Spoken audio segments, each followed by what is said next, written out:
Welcome to Econ Talk, part of the Library of Economics and Liberty. I'm your host, Russ Roberts of Stanford University's Hoover Institution. Our website is econtalk.org, where you can subscribe, comment on this podcast, and find links and other information related to today's conversation. You'll also find our archives, where you can listen to every episode we've ever done going back to 2006. Our email address is mail@econtalk.org. We'd love to hear from you. Today is August 16th, 2018, and my guest is psychologist and author Charlene Nemeth. She is a professor in the Department of Psychology at the University of California, Berkeley. Her latest book is In Defense of Troublemakers, The Power of Dissent in Life and Business, which is our topic for today. Charlene, welcome to Econ Talk. Thank you very much. This book is about decision-making, in particular how our awareness of what others say and believe, how those others affect our own decisions. Let's start with the power of the majority.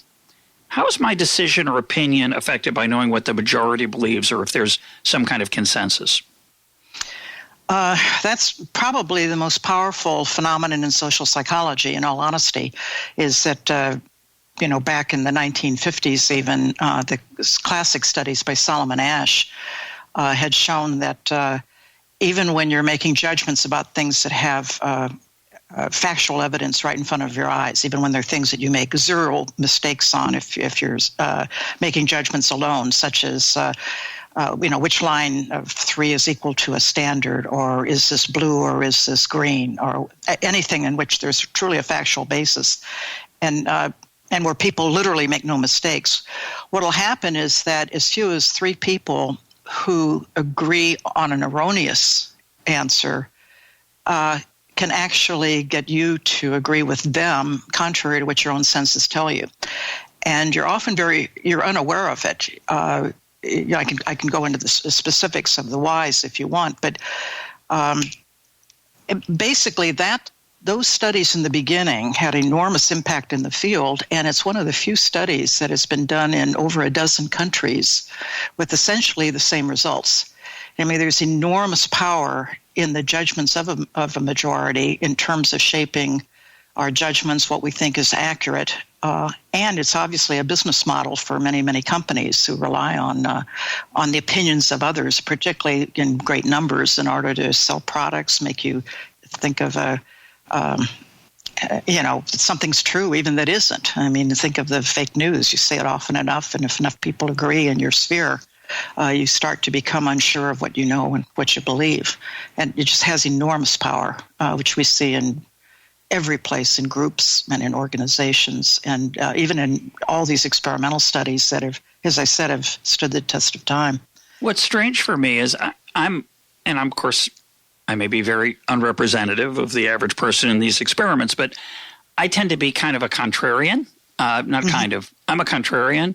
I tend to be automatically skeptical of what's popular, what, quote, everyone else thinks.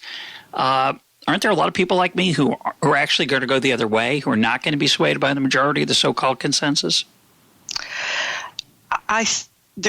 They may be fewer than you think, or at least most of us who think we are contrarians, myself included. There's a reason why I've studied this all my life, and my colleagues, I can guarantee you, would attest to the fact that speaking up is certainly not always welcomed. But I think, though, that it partly depends on the situation as well. I think it also depends to some extent on whether or not it's an issue about which you have conviction, are deeply held views, as opposed to something where you're not so sure. But I really do believe, though, that it affects all of us, regardless of how we view ourselves. And the main reason, I think, is that we're unaware of doing it. Yeah, that many times we do so habitually. And if I can mention, just because I find it slightly humorous, but I often will show it, a very, very dated episode of Candid Camera. You're probably too young to remember it, but I certainly remember it. No, I remember Candid Camera. Do you? Okay. Yeah. But there was one segment that I often use in courses. It was called Facing the Rear. And basically, as you know, Alan Funt used to kind of do experiments in the street to show human nature, essentially. And in one of them, he had three Confederates, people that were asked to do this who were in an elevator, and then this one innocent person kind of walks in. Anyway, the bottom line is that after the doors close, all these people are turning in a different direction, turning to the rear, for example, of the elevator. And so the doors will then open, and you'll see that the innocent person has also turned to the rear. And it's because there's an assumption that if they're all doing something, it must be right, there's something I'm missing. But it's not something you kind of think out and calculate. So you see this guy turning around, and that's what's funny in a way, but then the thing proceeds where even if it was a day when men wore hats, but even when they take off their hats, he takes off his hat. And he looks puzzled, and he's looking around because he doesn't really know why he's doing what he's doing. Anyway, without going into all the specifics of the episode, any class you show it to, even, decades later, they are just laughing, roaring on the floor. Because who would do that? Well, at an intellectual level, yes, but the laughter is because they know they should be doing that. There's a recognition because you identify with this guy who, when you think about it, this is in the face of even real evidence. Because it isn't just a matter of they're doing it, so I think it's right, so I'll do it. When that door opens, he sees they're facing the wrong way.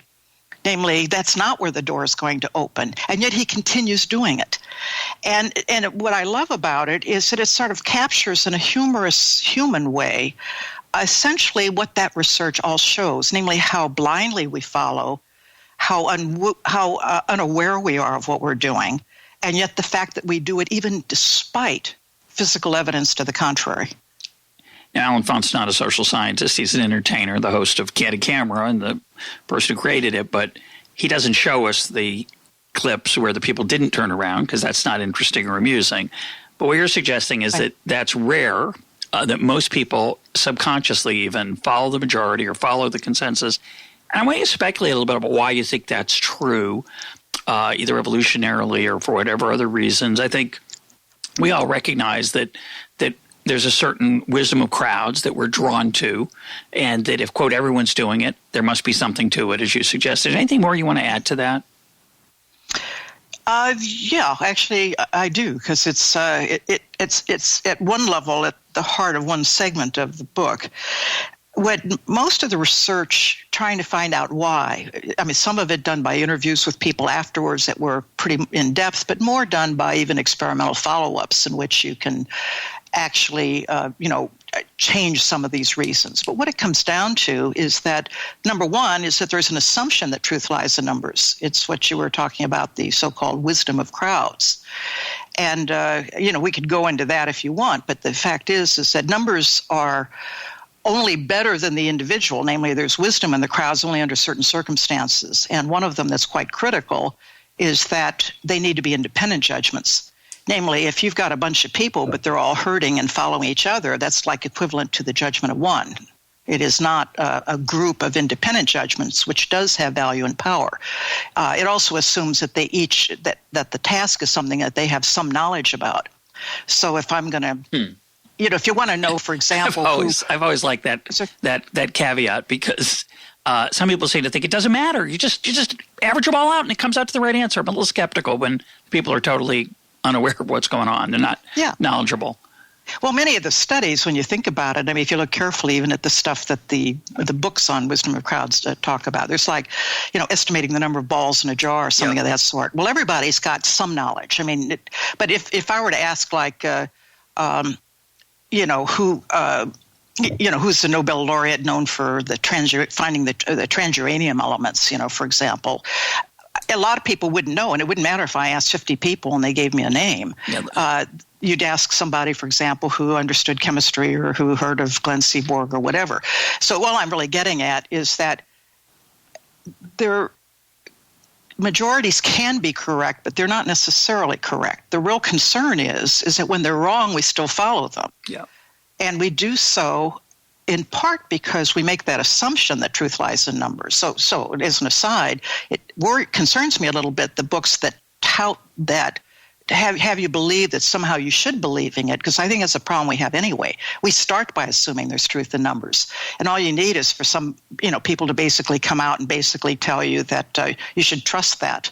and not trust your own judgment. And that's exactly what I argue against. Because what we need is independence of judgment, which means that if you choose to follow them after assessing the value of what they're contributing, that's great. There's nothing inherently right about being a contrarian as opposed to following the majority. The question is whether you're reflective about it and you make a considered independent judgment. While I'm at it, though, the second reason, sorry, I'll go on, but I'll stop shortly, is that the other reason, which is a powerful one, is that people fear being in the minority. They fear being the odd man out. The old adage of the nail that sticks up is going to get hammered down. They fear reprisal, and they fear rejection. And so what happens is that sometimes this isn't even conscious. It isn't even a considered notion that I'm not going to disagree. They actually don't even know that they have a different opinion, in part because the assumption that the truth is in the numbers and they're missing something, coupled with the fact that that's a more convenient truth to have, namely to join them and not to be the odd person out. Those two conspire to be very powerful reasons for following error. It seems to me, we've been talking a lot about tribalism in recent episodes, and it seems to me it's a part of this is a variant on the desire to make sure you're in the tribe. You're in the if you're an outcast, if you fail to meet the norms of the tribe, you're going to lose access to the tribe's benefits. You risk, as you say, reprisal, rejection, quarantine, and just being lonely. And so I think there's a very powerful impulse we have to go along, to conform. And it's many times it's a good impulse, right? It keeps families in the tribal setting. It keeps families together. It keeps marriages together. It keeps religions together, communities of various kinds, which is you kind of accept the norms of the group. And there comes a day sometimes, though, when you wake up and go, uh-oh, what have I been doing? And you're forced to confront the fact that you've blindly been following these norms. And again, many of the times that's great, those blind following, and it economizes on time. You can't sit every minute thinking, should I do this, should I not do it? Which way should I face on the elevator? Should I wear a hat? What kind of hat? All those decisions in much of life we make unconsciously, which is really helpful most of the time. But when we're acting politically, when we're making business decisions, investment decisions, personal life decisions, you probably want to pay a little more attention. And I love this idea that runs through the book that you really have to be aware of this because it's working on you sometimes when you don't, maybe always when you don't know it. Yes, I mean that's exactly right. I mean, as you were talking, I mean, it's clear that you don't have to be authentic and discuss everything and say everything that's on your mind. I think to some extent even some of the recent conversations about which I'm sympathetic with the principles, to use a Dalio quote of transparency, but you don't have to say everything is on your mind every single moment without any regard to the impact it's going to have or whether you're going to succeed or the other considerations. I think, though, that what I'm sort of really arguing about, though, is that so often we number one, we aren't aware of when we're just following blindly. And I think that you need that wake-up call. But I think the second thing is that people are afraid to speak up. I mean, much for the reasons that you're saying, so that what happens is we're not honest with one another. And, it's easier said than done, but there are many cases, it doesn't even have to be something dramatic. But let me just for a moment kind of go to maybe the more dramatic kind of things where people are kind of recognize the importance of this, is that, you have planes falling out of skies, which is an illustration I use because somebody doesn't speak up or doesn't speak up forcefully.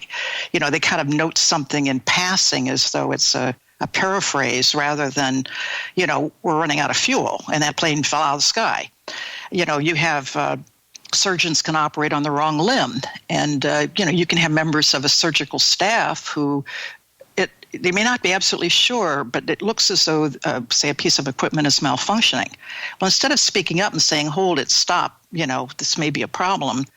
Now, again, you're weighing that decision. Obviously, there's some urgent situations in which you have to be quite sure, and that's still going to be a calculation. But nonetheless, is that there are many, many reports of people who had a differing viewpoint who never spoke up. And catastrophes occurred. You see them in business with mergers. Even the old AOL Time Warner one, was done in a matter of a few months, and there was strong dissent from people within the company, some of whom happened to be correct, at least with hindsight.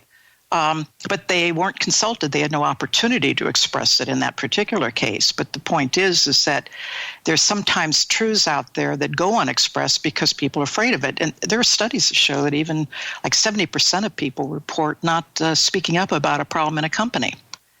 And it's not a great way. Yeah, it's perfectly rational on one level, which is, well, if they're not saying anything, if the surgeon, who's much smarter than I am, much more experienced than I am, thinks that's the right leg, I must be the one that's wrong. So there's a certain natural self-doubt there that in the face of, quote, expertise.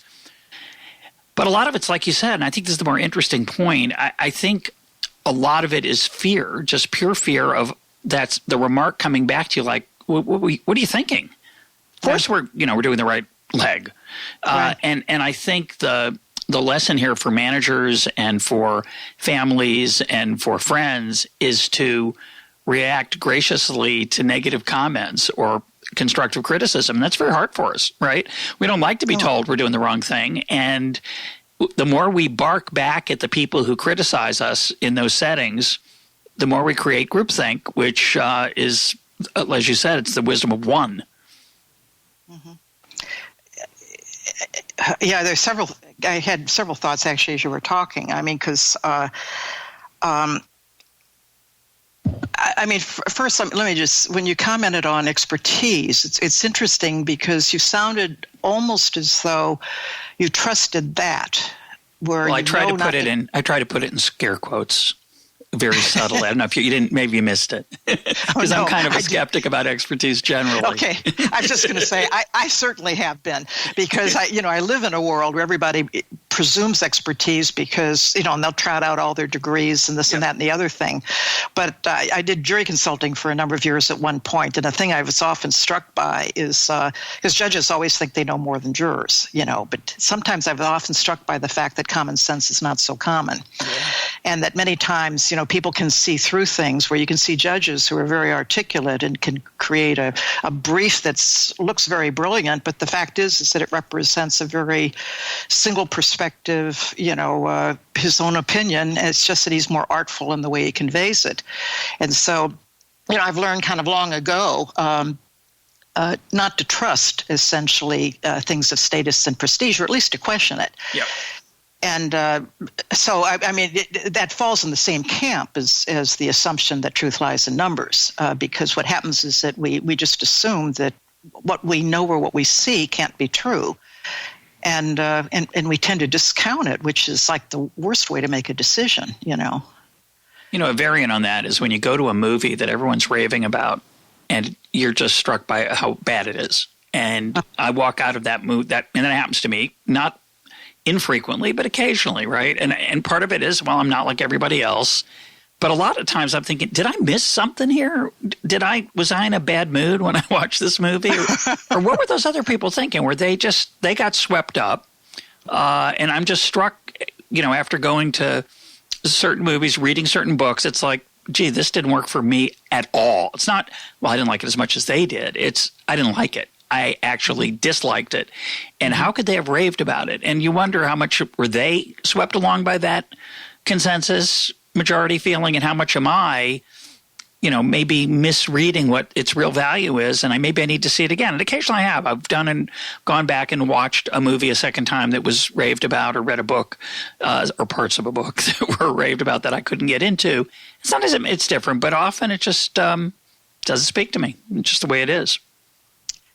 Yeah, I have that experience often, particularly with restaurants, that are raved about. At San Francisco, that's all we do is eat, basically, But when I go and sometimes realize that not only is it overpriced, but it's remarkably mediocre, or it is just novel for the sake of being novel, even though it isn't a particularly pleasant experience, So, I mean, you can go through all kind of things. I think, though, that, sometimes it really is a herd. I mean, there's something to be said for a place that, because they work on it in marketing to, it has a kind of a cachet. It has the buzz, if you will. Yep. It's where all the hip people are going. Yep. I mean, Apple, was great at whenever they were launching a product. They'd have long lines out the front. They turned it into a happening.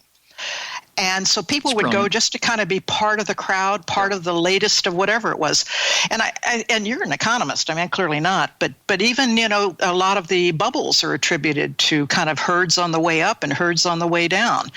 And so those notions of contagion and even the difficulty of being a contrarian, even in those situations, because you think if you're a contrarian, if you're right, you're a genius, you think, and if you're wrong, you're an idiot, with big reputational fallout. But sometimes, even if you're right, there's a quick way to view you reputationally as somebody who got lucky, for example. Yeah, hard to know. And so I'm just saying is that it has costs in many different fields, being that contrarian. So, I don't underestimate for a moment the difficulty of it. Well, let's turn to dissent, because that's the troublemaker part of your book, and the part that, being again myself a little bit of an outlier, not much of a majoritarian in terms of my outlook, I've gotten used to being something of a dissenter. And dissent is a fascinating piece of your book. You argue that dissent, even when it's wrong, helps our decision-making process. Explain that and talk about dissent more generally. Okay.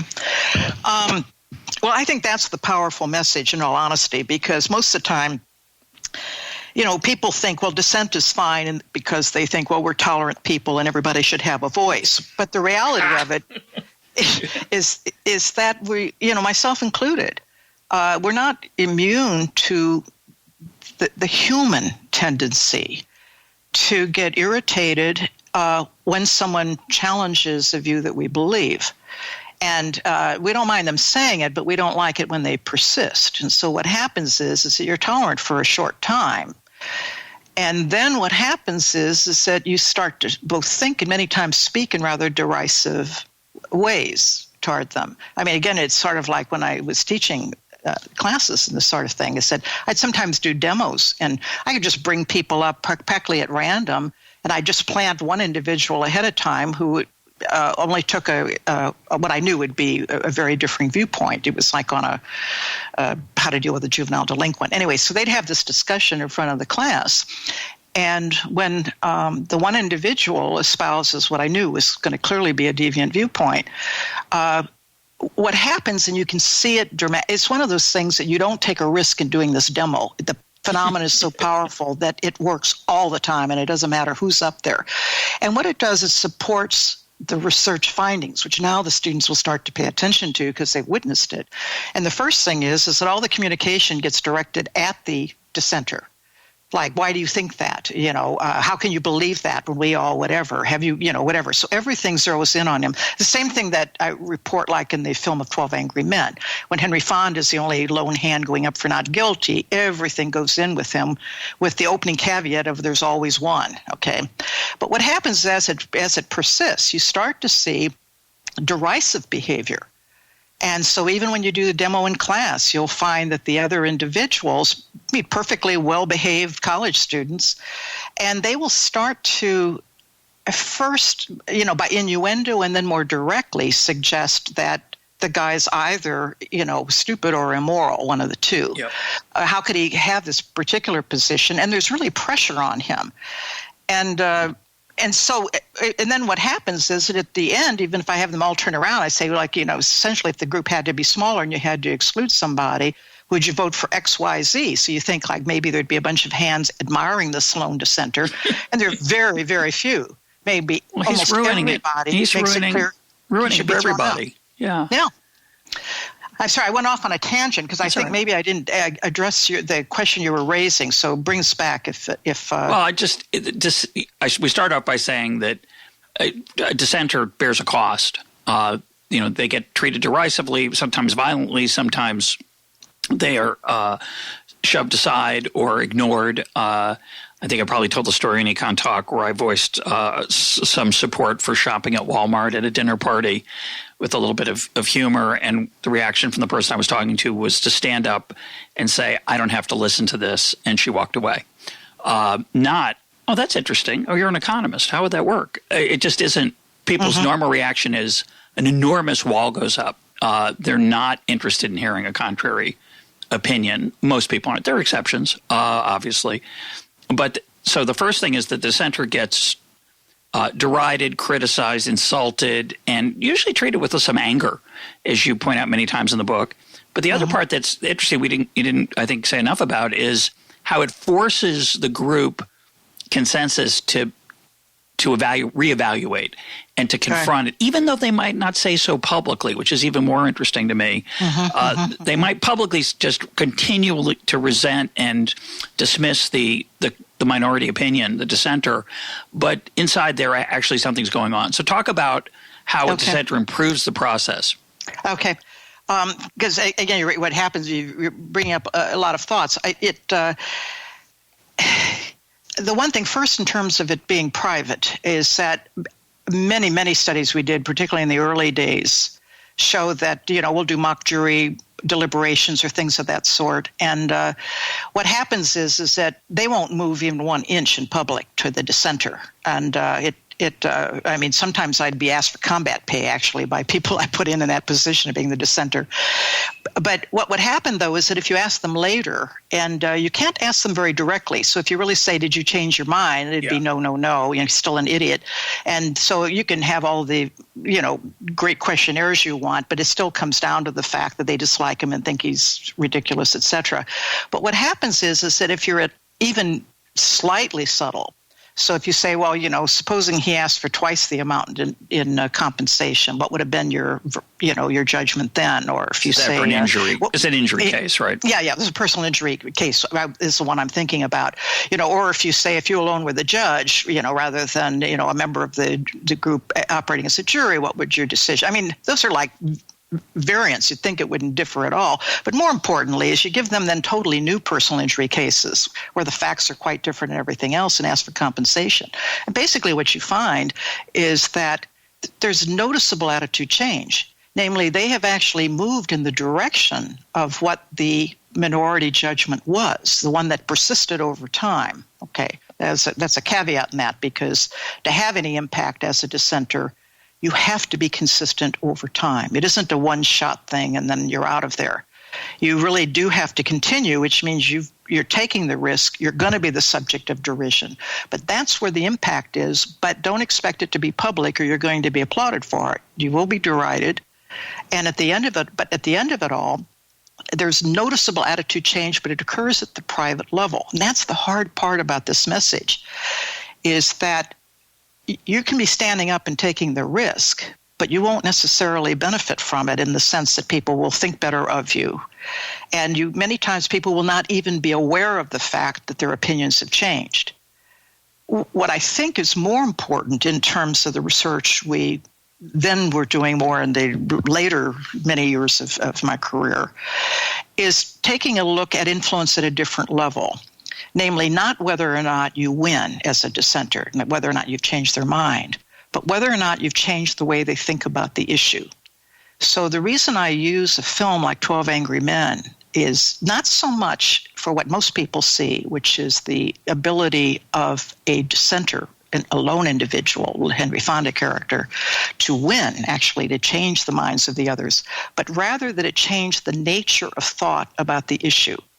So what I pay attention to, and again, it's more of a dramatic vehicle in 12 Angry Men, but you start to see the mechanisms by which, some of which have to be strategic, of keeping the discussion open, because otherwise they'll just sort of stop talking to you and essentially try to yell you out of the room if they could. But what you start to see is that they start to look at, say, the downside as well as the upside of their own positions. They start, for example, before it was like, we've got 2 eyewitnesses, what's there to talk about? Done, out of here. And they start to kind of question whether that eyewitness is accurate. And then they start to notice and remember other pieces of evidence that start to call it into question. And in one case, they recreate the scene only to find that it couldn't have happened as the witness described it. Now, that's a dramatic vehicle, but it parallels what we did in many different studies, which is that what we tried to do is to try to look at a lot of the elements of what constitutes good decision-making. And things like, when you search for information, do you search for information on, say, both sides of the issue, as opposed to favor one? Or is your recall selective? Or in other studies, do you consider alternatives as opposed to just ruminate logically a lot about the one position, the yes or no? I'm just trying to kind of scan, some of the different studies. But essentially what you're looking at is, if I use one word for it, it's divergent thinking. Is that instead of a kind of a linear problem-solving thinking, is that you start to think about the ups and the downs of each position. You start considering alternatives you wouldn't have considered otherwise. You start in problem-solving. We've got studies where you utilize multiple strategies and to great effect because their performance is much better. But the bottom line of it is that the mind opens, and it opens because it's challenged. And so we can kind of think that personally people don't want to hear it. But if they do have to hear it, and it persists over time, so that if it's in a meeting and they can't just sort of walk out and tell you to go home from your dinner party, that you describe, what happens is that challenge just changed the nature of discourse. And that's why what all these studies show, and I think for me the most heartening finding, was that whether or not they were right or wrong, is that kind of thinking is the kind that was stimulated by the challenge to the majority opinion. And that's in some ways surprising because we see its value when it's right. I mean, who wouldn't argue that the guy shouldn't have spoke up when they were running out of fuel in the plane? But what's a harder thing for people to get their arms around, but I think is most important, is that you profit from that dissent even when it's wrong. Because even if you're not totally aware of it, even if you don't want to give him credit, is that study after study shows that you think better. You actually are wiser in the kind of way you search for information, assess it, and think about it. And that's the beauty of it. So it really suggests that you shouldn't just tolerate dissent, that you should welcome it. And I'm paraphrasing Senator Fulbright, which is a quote I happen to like. I've got certain authors that I love quoting, but that's one of them. It reminds me of long ago Econ Talk guest Ed Leamer, who said man is a pattern-seeking storytelling animal. And I think this also is in the work of Nassim Taleb. It's a common problem we all have. We have a linear story. We cherry-pick the data that makes us confirm that story. And we're not really interested in looking at other parts of the story because we have a nice story. Don't ruin it. And when the dissenter comes along and says, are you sure? But what about this? It forces you to imagine that there's more than one story. And I think that's really important. It's important for, again, I think our personal decision-making. And what I found in interacting with people, both when I use this technique and I hear it used on me, how powerful it is. Someone will make a bold claim. So-and-so is the all-time leader for doubles in a season in baseball. And I'm thinking, I don't know if that's right. I think it's Earl Webb. I think it's 67. I'm thinking to myself, when this person says this other person, sometimes I just say, are you sure? I don't say, oh, that's ridiculous. It's Earl Webb. Mm-hmm. Instead, I say, are you sure?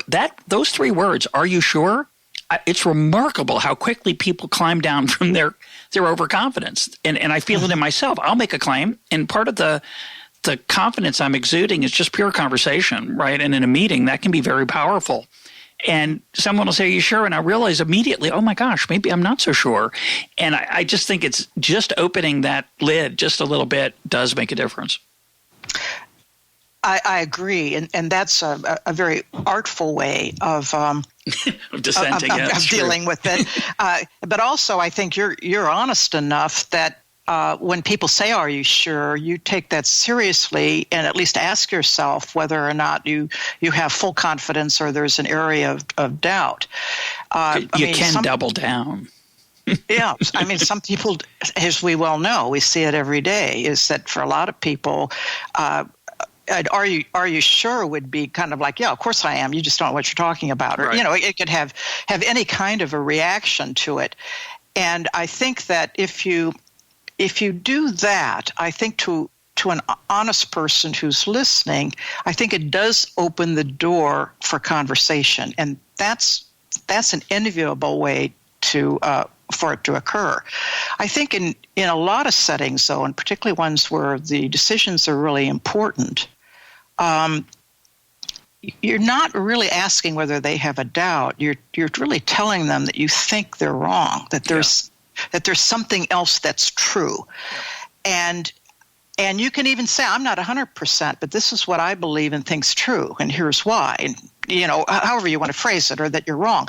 But that there is an authentic difference of opinion, and I think that's the challenge that stimulates thinking. You see, you're opening a door to open-minded people who really worry about whether they're being accurate. I think for a lot of people, I hate to say this, but I think for most people, they have to be challenged frontally in a way. It doesn't mean you have to be rude or angry or certainly not disrespectful, but you have to be clear. And it is when there's an opposing truth that someone really believes that I think that's where the challenge comes for really rethinking your own position, for wanting to search for information to find out which is accurate, for considering other options. I think there's power in that. It's like, I often think about, like martyrs. You can think that they're dying for something that you can't imagine or may even seem wrong-headed to you. But the fact that they are that convinced and willing to pay that price, you don't just dismiss it. And it is certainly food for thought, and many times in ways that you're not even fully aware is a stimulant for reflection, for searching for other information. All the things that I think are extremely important in good decision-making or in a vibrant society. Now, you mentioned authenticity, and in the book you point out, this also I found very interesting, that being a devil's advocate is not enough. You can't just say, well, what about this? Have you ever thought about this? It's the persistent, consistent, authentic statement of an alternative truth that gets people to think. And just merely stating an alternative view, and particularly if you make it clear, I don't really believe this, but I just have to play devil's advocate to make sure we consider all viewpoints, that makes a difference. Talk about that. Oh, yeah. To me, devil's advocate is one of a bunch of things that have always kind of bugged me because they seem like an intellectual game, as though everything is about transferring of information. And if we can kind of intellectualize it and be logical about it, that we're going to kind of arrive at truth, or that we're really going to consider multiple options because we're such well-meaning people. And we are well-meaning. It's not that our intentions are bad. The thing is, I don't think people operate that way. They may try for a while, but they don't seriously reconsider something they believe. And they can pretend. I mean, it's not total pretense. I mean, they're sort of like trying, but at one level, it's sort of like lip service. It's sort of like I make it akin to an intellectual game. And I always had that sense about devil's advocate. So for years, whenever I taught groupthink, and there was always the antidote to groupthink. One of them was devil's advocate. And they'd been teaching this forever in business schools, for example. And I just never believed it. And so finally, I think particularly because a couple of students really got interested and wanted to work with me on it, then we did a couple of studies, and then that garnered a fair amount of attention, or at least it garnered a lot of discussion and rethinking. Okay, even if people were pushing back because they were kind of married to you were dissenting. Yeah, because they were married to that. That antidote, not just academics, who might like it because it was sort of, treasured territory for them, but even in many ways, I think even businesses, is that they were searching for a way to get some of the benefits of dissent, at least as well as they understood them. But it was usually thinking that maybe there was some truth in there someplace. But always they wanted to do it where we sort of stay still friendly and we're morale's high and we're kind of nice to each other and we're backslapping. And so what happens is that if you can use a device where you don't create the conflict and irritation, but you still gain some benefits, that looks like a win-win. It's just that it doesn't really work. Is that at least it certainly doesn't maybe better than absolutely nothing, where you're just racing totally to consensus. But at least in our studies, it doesn't work anything nearly as well as authentic dissent, just because, in fact, someone's role-playing. You know that they're kind of like, what if, or it drives me nuts if you watch the news and you see people, the interviewers will often kind of say, well, let me play devil's advocate, or even if they don't say that word, they'll say something akin to, well, some people might say, it's still a variant on the same thing. They aren't just saying, what about this? Or I don't agree with that. Instead of it being an authentic discussion, it's more kind of couched that this is someone else's opinion or this is a role playing. And so what we're doing is we're engaging in sort of an intellectual exercise.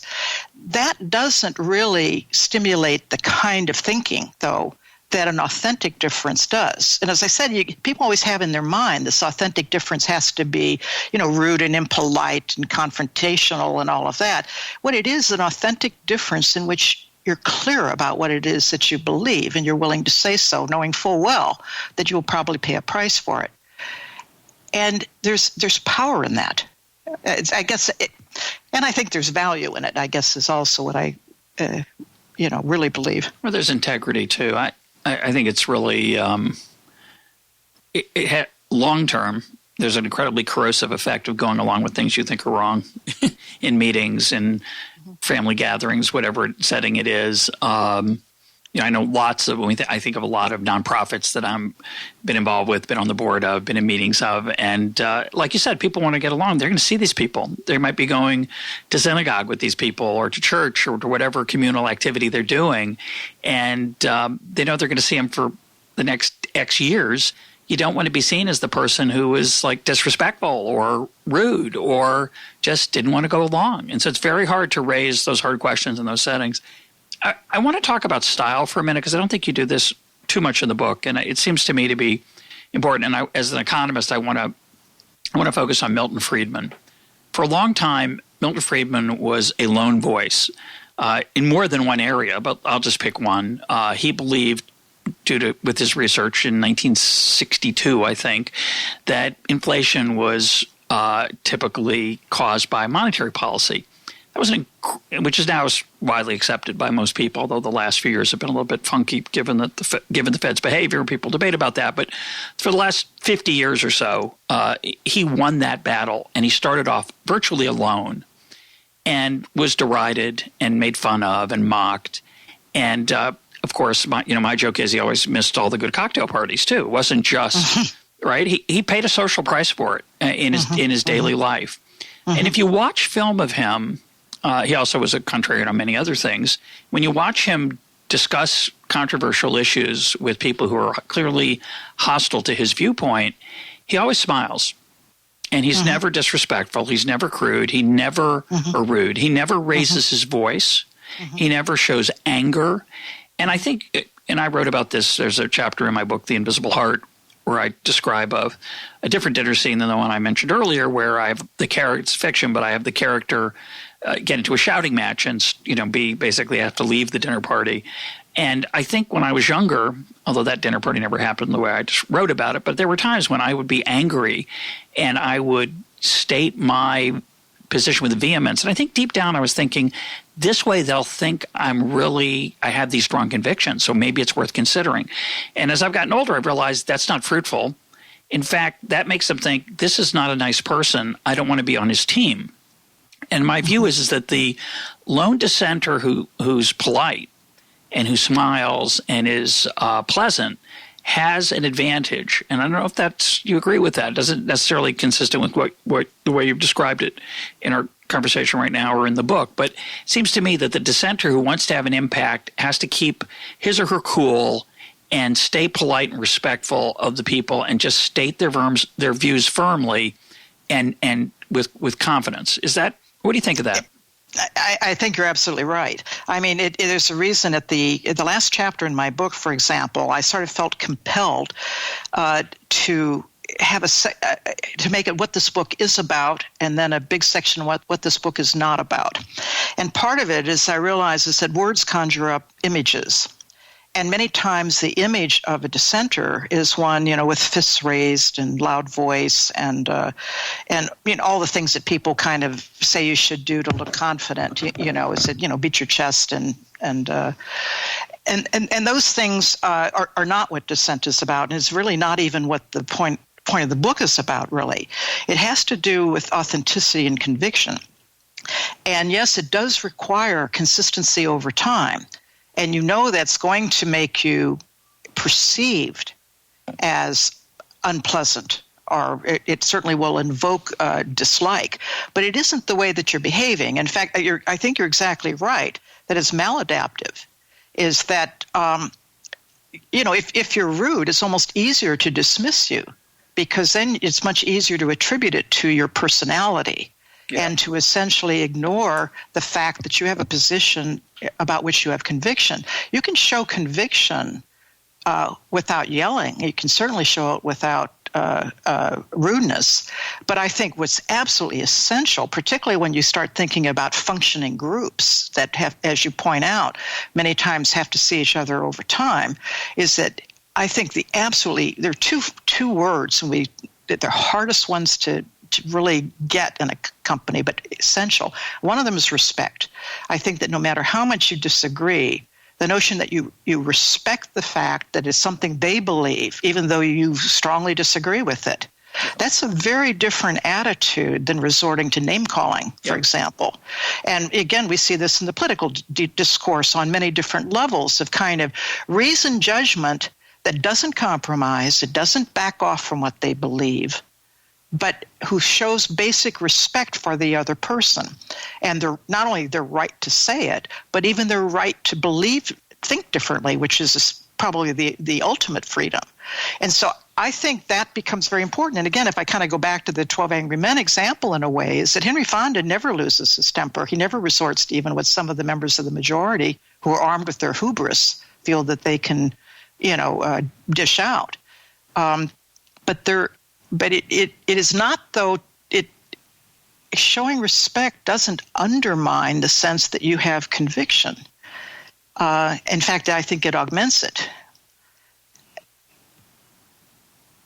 Yeah, and I think that's well said. I think that's exactly right. Let me take another example, and I want to use it to criticize my general outlook and get your reaction to it. Another dissenter, I feel like right now, who's getting a lot of attention for that dissent is Jordan Peterson. And I find he was a guest on this program, and I find his writings and his videos and other things provocative. I don't agree with everything he says, but he's made me think, and I wrote an essay about what I've learned from interacting with his ideas. And he's very lonely. He's increasingly joined by large groups of people, but in his speeches, but he's staked out a very lonely position. He states it with total confidence, politeness. He doesn't raise his voice. He's respectful, more or less, of the other side. You could debate that. But in one-on-one conversation, he never resorts to insults. And it grabs your attention. It's an incredibly effective way for a lone voice to operate. And what I want to say critically of myself is that I emphasize on this program humility and the importance of saying I don't know, and the willingness to be open to other viewpoints. As the saying goes, strong opinions weakly held, I think would be a decent description of my general outlook. And yet, I wonder if the overconfident people of the world make an important contribution, because it takes courage to go out on the limb. It takes courage to be that lonely voice standing athwart history. I'm going to be talking about Alexander Solzhenitsyn soon on this program in his book In the First Circle. Solzhenitsyn, Milton Friedman, they stood and took enormous intellectual beatings, and sometimes physical beatings in the case of Solzhenitsyn, for being that dissenter. And to have that courage in the face of that dislike requires tremendous, I would think, confidence. And so I wonder sometimes about the cost of my humility and the value of being overconfident. I mean, you're a wonderful interviewer because they're nuanced and complex questions. I mean, in all honesty, I've thought a little about this. I probably would use the term that they aren't so much confident as they have conviction. And well said. They are stating something that they've thought about and really believe. But that doesn't mean that they also don't, at a very deep level, know, or in fact are sure that they don't have the full answer, that they haven't considered every possibility or every contrary view to what they've come to believe. And so I think you can be both. I think your phrasing of the strong opinions weakly held. The weakly held is a willingness to know in your heart, and sometimes even to acknowledge that you might be wrong, that you have still much to learn. But this is really what you believe, given that you've given a lot of thought and you're quite convinced that this seems to be accurate. I mean, given what you're capable of. But it also means you're aware. It's like almost what I was referring to earlier, is that being aware of the fact that you're human beings means that we fall prey to the things even that we study. So we can talk about embracing dissent, and then we can get so annoyed at somebody. It doesn't matter if you're studying it. I mean, I remember Danny Kahneman talking a lot, more personally of he studies bias, and he's subject to biases all the time. Yep. And strong ones, type of thing. I mean, it doesn't remove you from the humanity of what it is we're talking about. I guess the other thing, because also it's a person I happen to be very fond of, is Carl Weick in organizational psychology. And everybody quotes this, but many people don't attribute it to him, which is, by the way, a problem in the field to some extent. Mm-hmm. But his phrase is that, argue as though you're right, but listen as though you're wrong. And that to some extent captures doing both of those, I think, is getting close to what you were sort of suggesting, is that you are arguing as though you're right with the strong opinions, but you listen as though you're wrong. And that's because you kind of know they're weakly held and there's still much to learn. So I don't think that that one removes the other, I guess. That's a fantastic, subtle distinction, which I actually find deeply comforting. I don't, I'm not. This is not a joke. This is not an intellectual game for me. This is not like, pretend I'm humble, and I think it's really important to be humble. I think it's an important part of being a good human being, and yet I worry about this. And we live in times where it's very unclear what direction the country's headed, what the right direction is, and I don't want to. If you're not careful, humility leads to paralysis. Well, we just don't know what to do, so you don't know what's right. But as you point out, you still have to have conviction sometimes. You have to make a decision often in the face of imperfect information. In fact, always in face of imperfect information. And you have to rely on your judgment. And I think the deep lesson of your book is that the rush to judgment, particularly in groups, is something to be very, very aware of. There's a quote you have in the book. I think it's the subheading or something. It says, "Group decisions often in error, never in doubt." I think that's just a great line. And when we leave the meeting, having made that decision, we're all high. Yeah, we did a great job. We did the right thing. We came to the right conclusion, whatever it is. And being aware of the possibility that you're wrong is a great thing to be reminded of. And I think that's one of the things your book does. Yeah. Well, thank you. I appreciate that. I think even as a child, I still it's funny how I've been thinking of quotes lately that kind of registered with me from way back when. And they sometimes take on new meaning when you have enough experiences in life. But I can remember always being told, whenever I thought about the term humility, which we were always taught was important because, pride was the biggest sin type of thing.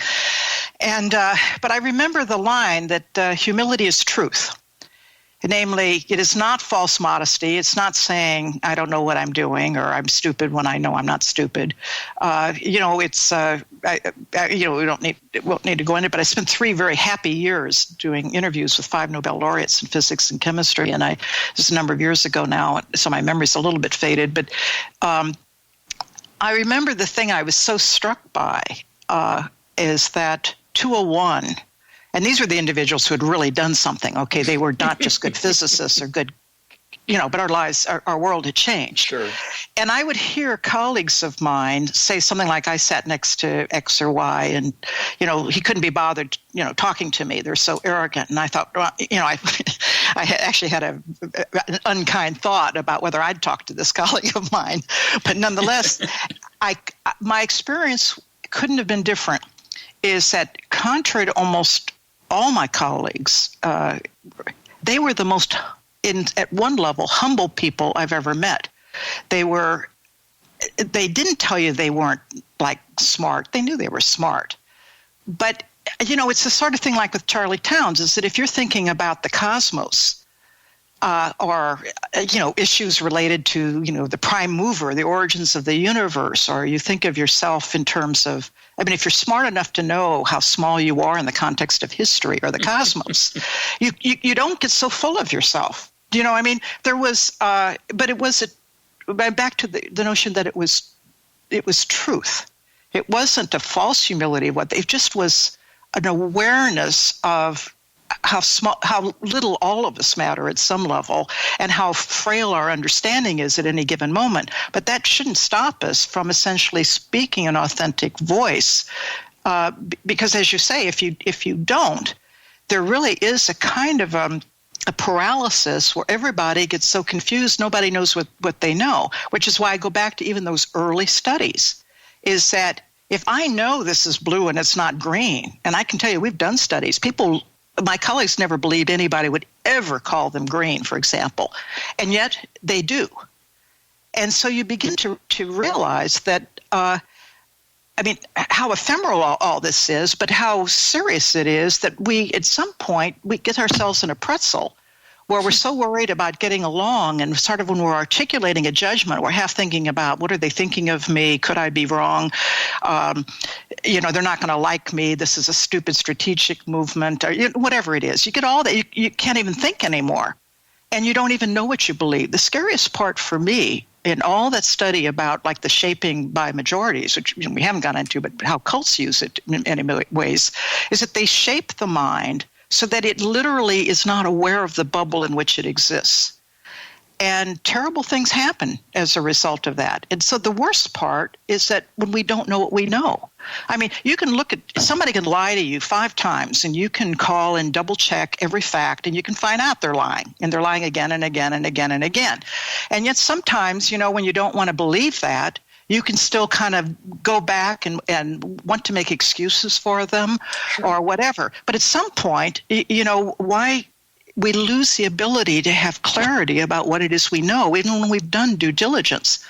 I was actually running into this sort of recently, where I've just recently had to take a stand actually at the university because there was some very inappropriate behavior I felt. And I felt it led a lie to all the rhetoric, and ended up part of me thought, God, I don't need another battle in my life, kind of thing. But then I thought, you can't preach this stuff and talk about what you really believe and not act on it. Yeah. But I know that, you're going to stand up and you're going to see no action.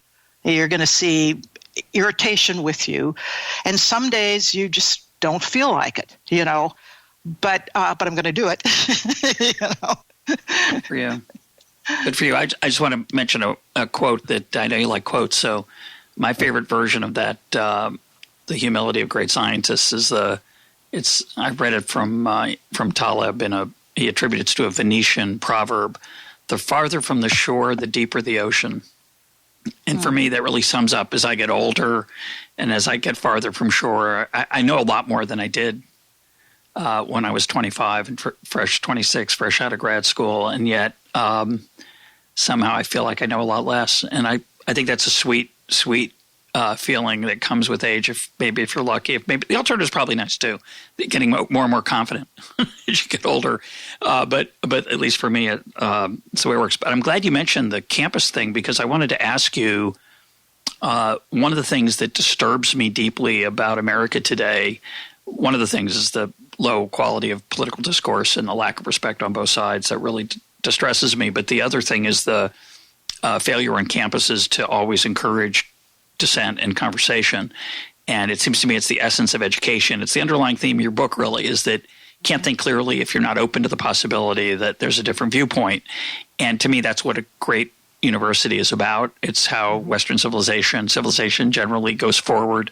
I only said Western because that's the one I know, but is better than others. But that's the way civilization advances, through the back and forth conversation between great ideas. At least I like to think so. So what do you think of the current state of campus debate and the willingness of universities to squelch it? At least that's the way it seems to me. Ooh, that's a very heady issue. I mean, do you want me to turn the recording off for a few minutes? No, go ahead. I might want you to. There's, I think, a lot of concern and certainly discourse. Again, I've been at kind of leftist universities my whole life. My first job was University of Chicago, for example, and I was there from 68 to 73, and it was during the real turmoil of 68. A colleague, beaten up and nearly killed in his office because he was on the news a lot, backing the anti-Vietnam protests. So, I mean, I really, those social issues were really in our faces in those years. And the thing is, I often look back to those days, though, by the way, Russ, with, maybe it's a sign of age, but I look back on them with enormous kind of warmth, because people cared enough that they would get up at almost like town meetings and argue vociferously about every topic imaginable. But there was an engagement and there was an authenticity, and of course it would make you nuts, and you had a sense that, God, I wish this rhetoric would calm down. But I have never in my life experienced a period and a location where I found that I thought so much, where I really had a sense of growth in terms of my own convictions. And, then kind of went, Virginia and British Columbia and whatever, and then ended up at Berkeley. And I've often kind of been aware of the fact, though, that it's very difficult for students who have different political persuasions than the ethos, say for, young Republican students or whatever, to feel comfortable in classes. And they're afraid of speaking up, basically. It's the same thing. It wouldn't matter if it was a liberal student at a very conservative college. It'd be the same thing. The main thing is that you're the odd person out. Yep. And so you do see this reluctance. And so you have to go to a lot of trouble in order to invite their speaking up and to really make clear that you welcome it and you want to hear it. Otherwise, you can't have an honest discourse. I mean, how can you talk about, women's issues, for example, if somebody who has a contrary view doesn't at least engage you? It's so that the dialogue is better. And let me say that I think it's not only good in the sense that it informs people who didn't hear that position, but that, again, back to that line, it gets them to think. But I think the beauty of thinking is that even if you end up believing exactly what you did at the start, you have it with more clarity, because you've really engaged in rethinking the issue that you hold to some extent almost blindly. I think, though, that now there are moves afoot to bring in speakers, for example, who offer differing viewpoints. Now, I mean, obviously, if I had my druthers, they would engage in debate, in respectful debate. I think that's the way you're more likely to learn. I mean, I'd prefer to be a member of that audience. I think what happens, though, is that it's much like watching the political discourse, where you don't see people engaging in dialogue. You see them making their talking points side by side. Yeah. And occasionally sniping at one another, kind of thing, and which is not what we're talking about. We're talking about intellectual engagement, essentially, with someone who differs. But I think what's happened is that they end up on different parts of the campus. They usually pick people who are particularly controversial, who are going to speak to their base. Crazier choices, yeah. And so security becomes a very serious issue in an open campus. And you get a lot of people who are drawn to these occasions in part, looking for a fight, essentially. And I think that turns this whole thing into a whole different level of problem. I do think, though, that at a seemingly a less certainly dramatic level, but what I get concerned about is that I watch even faculty who they even spend their lives thinking about, fairness and equality and inclusion and rights and everything, but who don't, what bothers me is that the speech is good, but the actions are lacking. And what I watch is a kind of a deafening silence at wrongdoing, or if an unwillingness to stand up and to pay that price. And understandably, as we're talking about, they're concerned about they're going to see each other. There's long range, relationships. Academics can have very long memories, if they feel smited or whatever. Yep. So, I mean, it's all those human reasons, but I don't see them at all immune from this silence and lack of authenticity, even about issues that they at least say matters to them, because it takes more than speech, I think, and that's where the dissent. I even winced at the title, by the way, because I wanted a dignified title about its courage as the image, and I thought troublemaker is the pejorative way in which people think about it. But the publisher was right in a way that the term troublemaker has actually had an interesting kind of an appeal where people even identify with it. I mean, just like 2 days ago, I saw a posting, a guy who was given my book, saying that it must have been his autobiography. He was at some Hilton Worldwide conference or whatever, and he's standing there posing with it against his chest, proud of the title in a way. And so I found myself thinking, I've learned a lot from the kind of interviews and reactions of people, because you never quite, the word has such different meanings to people. So, ergo, Well, I'm thinking about, it's funny you mentioned that. I hadn't thought about it till just now.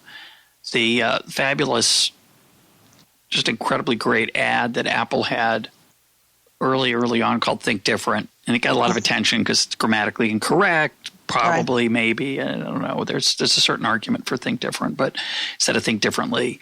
But what that ad said was, I think the opening line might be, "Here's to the troublemakers," and it just highlighted dissenter after dissenter after dissenter. And of course, some dissenters are wrong.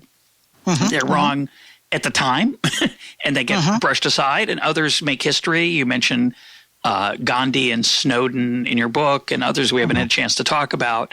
I also want to mention, just in passing, George Orwell, who had the courage to call out the communists in the Spanish Civil War. And I encourage listeners to go back and listen to my interview with Christopher Hitchens on Econ Talk on that. We'll put a link up to it. But these people, they were incredibly brave, and the world's a different place, and mostly a better place. And those nails that stick up and get hammered down pay a terrible, terrible price, but they maintain their integrity, and they make a difference. Put a dent in the universe, as Steve Jobs would say. Yeah, I mean, thank God for them. And of course now, even though, Jobs obviously, it's not universally loved, but no one questions the impact. And in many ways, they really admire that kind of independence, if you will, and that appreciation for the role of people who really, stake out a different route or who challenge.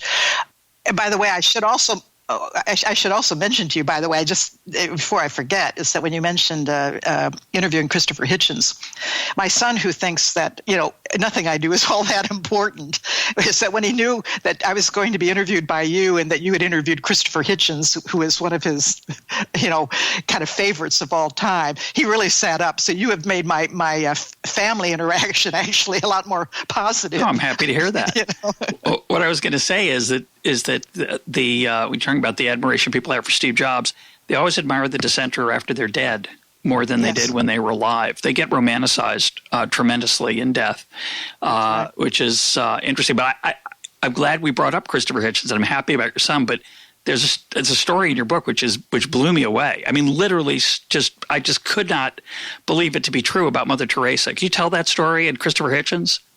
Yeah, well, I'd read about it actually, and basically, because what struck me is that, the devil's advocate is a device or, a mechanism originated in the Roman Catholic Church, and it's used for when someone is being considered for sainthood. And so, you go through beatification and then sainthood. And, kind of like my joke about it is that you don't want to find out after the fact the person's a saint and then you find out he was a pervert or something, So what they had for centuries is this mechanism, and that's what the devil's advocate. It's an actual person appointed. Yeah. They have. I think it's I don't sit in the Vatican, needless to say, but where the process is to make sure that someone takes a devil's advocate position, and my understanding is that they go to great trouble to find out everything wrong with the decision to put this person up for sainthood. And they've always used it as a mechanism, much like the devil's advocate has come to be known, which is essentially kind of role-playing. Namely, someone tries to dig up all the dirt and to present it. So it's at the informational level, it's seeing the negatives of this position. But what I was reading, I'd have to look up my source, though, now, is that at the time of Mother Teresa, is that Christopher Hitchens was apparently one of her great critics, because, and if I have this correct, is that he viewed her as less saintly, mainly because she was trying to convert people to Catholicism, and so he viewed her more in terms of someone who was proselytizing and therefore had an agenda in addition to or other than simply care for the poor. And so he, from a purist point of view, or at least from his point of view, she was kind of fraudulent, if you will. I mean, it actually took on that kind of a negativity. So what I found kind of interesting when I read it is that apparently the church had invited him, and I don't know the details of exactly how much he spoke or whatever, but according to the report is that he was asked to essentially argue his position, namely that she should not be granted sainthood. Now, I found that interesting because I thought, people have been looking at these contrivances, the devil's advocate, as a way of kind of acting as though they're considering the opposite, which I never believed, and our own studies show is not a very good device. And I thought, boy, if the Roman Catholic Church, even after devising this and using it for so long, is actually bringing in a true dissenter whose opinions now they're going to listen to, rather than someone within who's role-playing a dissenter, I thought, boy, that's promise for the future and an underscoring of the point I wanted to make in the book. So that's really why I used it, because I thought, boy, of all the groups you'd think that would not bring in a real dissenter, the Roman Church has never been, kind of one, wanting to hear heresy. They're kind of confident. Yeah. That's such a great story. I hope it's true. I'm tempted to say, are you sure it's true? And then you might have to backtrack. But I'm going to leave that alone. We're going to look for a link to that story and find some source for it.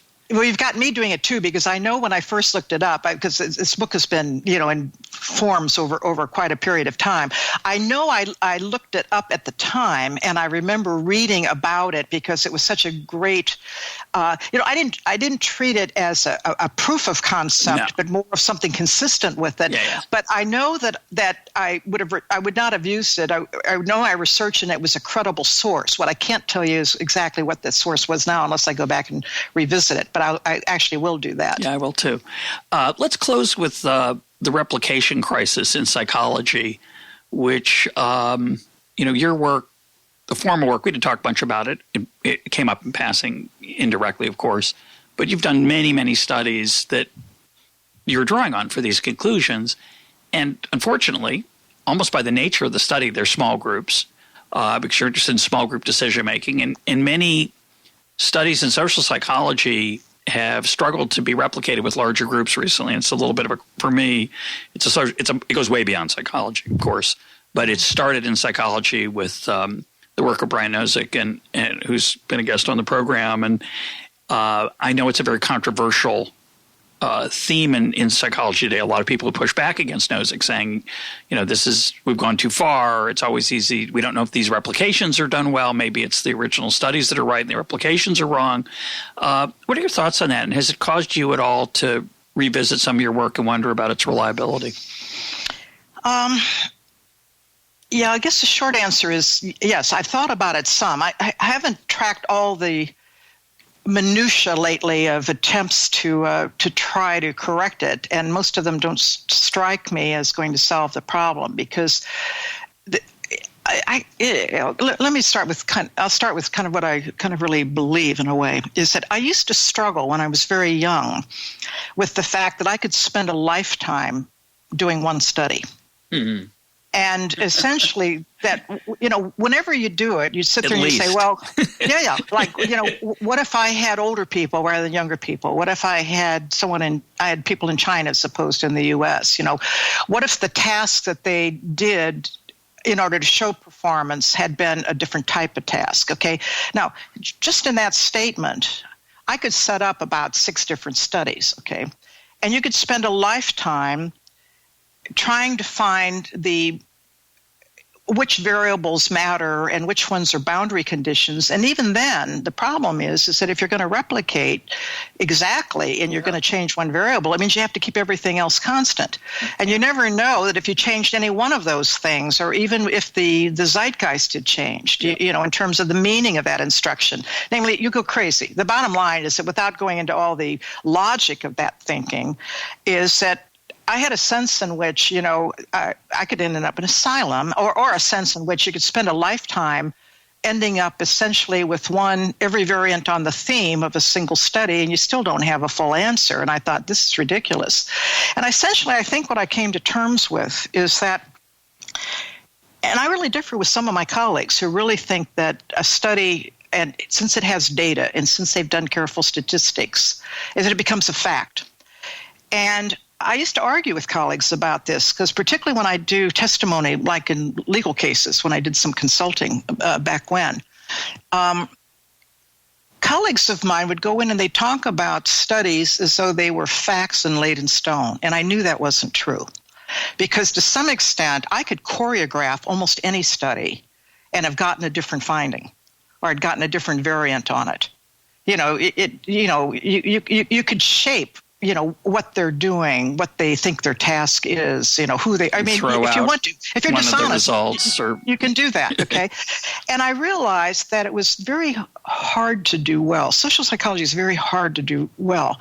In part, there's still an element of an art in which you have to put together and integrate a lot of different studies. In many ways, I think for those of us, at least as we try to be responsible, we know that some studies should be believed more than others, either because we know more about the person who did it, or the devil's always in the details. You start kind of looking at how did they exactly select the subjects? What was the task? How did they use that term? Because they use a term and you look at the operational definition of it, and it's, cohesion means they only check whether or not they liked each other, okay? And yet they're spinning it as though the word cohesion has many other meanings, but that isn't what they studied. I mean, I could go into, believe me, I know probably, at least as well as most, all of the failings that you could come to. So I know how hard it is to do well. I know how easy it is to criticize each study, and I'm very aware of that. So I have an appreciation for studies that are well done. Having said that, is that I think there's partly a bit of a crisis, because which used to be very, very few and by rumor, are people who kind of if you will, coax their data. I say that as a way of saying, rather than pure outright manipulation or fraudulent, putting in data that wasn't true. There are many ways in which, if you stop collecting the data short of what you would have otherwise because you've got the findings you want, or if you, on the other side, you add to it thinking, well, you could juice up the confidence level of your significant difference. There's all kind of ways in which it's really hard to legislate ethics. And for me, increasingly, when you think about that ocean being deep as you go farther from the shore, for me, so many things in life to me come down to values, come down to ethics, come down to whether or not someone is honest and whether I can trust them. And, and so and I think that's true even in the profession, that you count on those norms as a way of guiding behavior and giving you confidence in what you read and see. And those are a little bit. I don't think it's on a large scale. Don't get me wrong. I think the ethics are still fundamentally there in the field, but you also have now, I think, a somewhat scarier development, and that's that I think a lot of academics are becoming like mini CEOs. Yeah, and there are a lot of money at stake. Yeah, and I know people, I mean, they get grants, they're really interested in ego, and so you find that people will appropriate ideas, they'll rebottle it and give it a new name, and then they cite themselves as though they're the originator of the idea. People, many times, and particularly when you look at popular writers, they will appropriate even the phrasing that like one of us might use in an academic article and really not cite it. I mean, some are careful about it, but some are not. And because people don't pay a lot of attention to who the originator of the idea are. They are interested in whether the idea sounds interesting. And then what happens is that people profit from essentially being a little slippery about that. But even within academia, what you find is that sometimes, which I really object to, but graduate students won't even collect their own data. It's like, the professor has 20 people. I would never have more than 5. Which is full-time for me. And each of those people would have a study, and they'd have like undergrads collecting data. I said, you can't have that. They don't know what they're doing. Yeah. They have no idea of the rigor involved. You can't kind of just all of a sudden change a word in the instructions because you feel like it. You think you're doing. I mean, the whole thing is ridiculous. And so, nonetheless, is what I'm getting at is that when you find that the benefits in academia often have to do with the quantity of the publications, not the quality, or they have to do with how much buzz or notoriety that it creates. You get all kinds of incentives to essentially kind of rush to seeing what differences look significant after the fact without carefully looking at whether the design has been really thought through, whether you've embedded, whether or not, if it didn't work out, that you can track what happened, namely where you use it as a learning experience, not just a confirmation experience. All of those things that we took for granted in terms of diligent and vigilant studies, which took us sometimes 3 years to do one, by the way, if you do group stuff, okay, is that the cost-benefit analysis for many people is not to go that route, but to do surveys and to treat the fact that they think they were creative as being equivalent to whether they were creative. And I'm here to tell you that almost all the studies show you that what people, when they think they're creative as opposed to seeing what they actually produce, are almost orthogonal. You can't trust the perception because they confuse morale and feeling good and all of that with whether or not they produced anything. What I'm getting at, though, is that there are many kind of layers to this, but I do think that the incentives which have gone, they used to be just in the business school more than in arts and sciences, but I think it is, if you will, kind of eroding throughout. And the draw of fame and money and all of those consequences, which are there throughout society, have permeated it more, at least than I remember seeing it many years ago. My guest today has been Charlene Nemeth. Her book is In Defense of Troublemakers. Charlene, thanks for being part of Econ Talk. My pleasure, Russ. It really was a pleasure talking to you.